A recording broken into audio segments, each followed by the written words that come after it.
Okay बेटा, तो next thing जो हमको समझनी है वो है आपका एटमॉस्फेरिक प्रेशर कि ये क्या होता है। ठीक है, देख लीजिए कि आपको अभी 7th क्लास तक आपने पढ़ लिया होगा कि आपके आसपास मिक्सचर्स ऑफ गैसेस होता है। ठीक है, और इस मिक्सचर्स ऑफ गैसेस को ही आप बोलते हो एटमॉस्फेयर।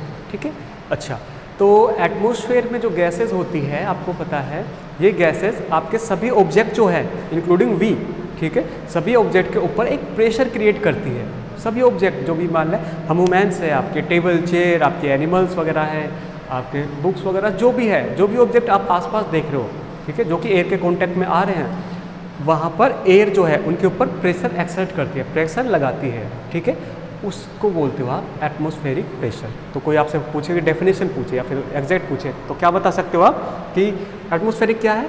कि a pressure that exerted by the atmospheric air, एक ऐसा प्रेशर है जो कि एटमॉस्फेरिक एयर के थ्रू लगाया जाता है। ठीक है, उसको बोलते हो आप एटमॉस्फेरिक प्रेशर।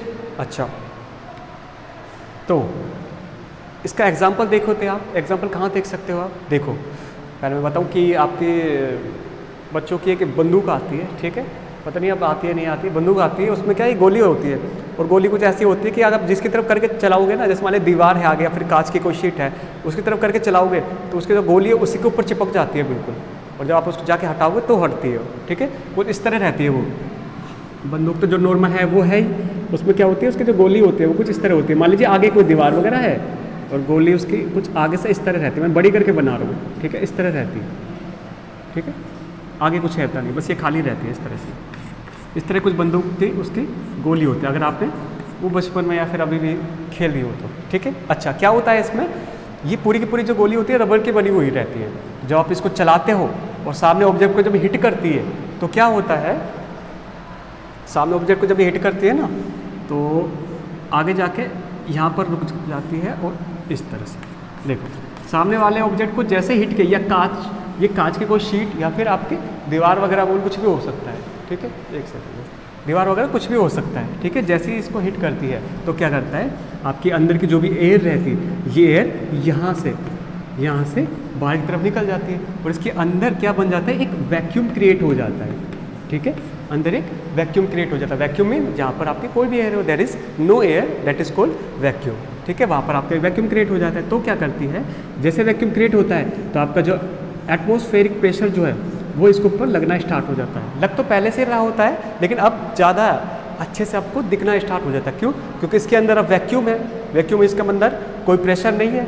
ठीक है, और अब ये एयर जो है बाहर की एटमॉस्फेरिक वो इसको अंदर की तरफ प्रेस करने लग जाती है और इस प्रेस करने की वजह से ही ये रुका हुआ रह जाता है। ठीक है, अच्छा, ऐसे ही अगर आपसे कोई पूछे कि बताओ जी इसका मैग्नीट्यूड कितना होता है, मैग्नीट्यूड में कि कितनी तेज़ी से लगता है, इसकी स्ट्रेंथ क्या होती है, तो वो कैसे बता सकते हो आप? इसका मैं आइडिया दूँ अगर आपको, तो मान लीजिए ये आप हो, ठीक है, आपका सर है, मान लीजिए कुछ इस तरह मान लेते हैं, ये आपका सर है और आपके ऊपर मान लीजिए मैंने एक सिलेंडर रख दिया, ओपन सिलेंडर है। ठीक है, इसकी कुछ ना कुछ हाइट है, मान लीजिए 10 सेंटीमीटर इसकी हाइट है और नीचे का जो एरिया है इसका ये वाला, ये इसका 10 सेंटीमीटर है। ठीक है, तो इतने करीब का जो आपका सिलेंडर रहेगा, इतनी हाइट और इतनी एरिया का जो सिलेंडर रहेगा वो करीब करीब आपके सर के ऊपर करीब 1000 किलो का प्रेशर लगाएगा। 1000 किलो मतलब कि आपके सर के ऊपर किसी ने 1000 किलो वेट रख दिया है, इतना प्रेशर लगाएगा आपके ऊपर ये इतनी सी एयर। तो आपके अंदर एक क्वेश्चन आना चाहिए कि सर इतना प्रेशर लग रहा है तो हमारी तो चटनी बन जानी चाहिए थे भाई, हम तो वैसे ही खत्म हो जाने चाहिए थे, ये क्या हो रहा है, हम अभी तक ऐसा क्यों है? क्योंकि आपके मान लीजिए ये हैंड है, मैं हैंड को मान लीजिए ऐसे बना रहा हूँ, क्या होता है आपकी बॉडी के अंदर भी एक प्रेशर लगता है, वो बाहर की तरफ लगता है। तो ये मान लीजिए आपकी स्किन है, स्किन के अंदर की तरफ एक प्रेशर लग रहा है बाहर की तरफ। ठीक है, ये स्किन के अंदर का एरिया है तो एक प्रेशर लग रहा है बाहर की तरफ और ऊपर से इसके ऊपर कौन सा लग रहा है, एटमॉस्फेरिक प्रेशर। ये प्रेशर और आपके अंदर से लगने वाला प्रेशर दोनों इक्वल होते हैं।